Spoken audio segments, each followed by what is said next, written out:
బిడ్డ నాన్న ఇటుపోతాను బుజ్జ రెడీ అవుతాను.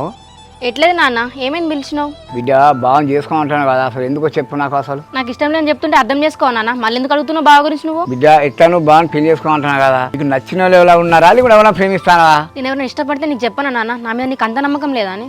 అట్లా బిడ్డ అసలే ఈ రోజులు మంచిగా లేవు. నీ ఎంతమంది చూస్తాను తెలియాలైతే. నేనైతే ఎవరిని ఇష్టపడతలేను, అట్లా అని చెప్పేసి బావనైతే పెళ్లి చేసుకోను. బావని చిన్నప్పటి నుంచి చూస్తాం కదా, నువ్వు అంటే బావకి ఎంతో ఇష్టం.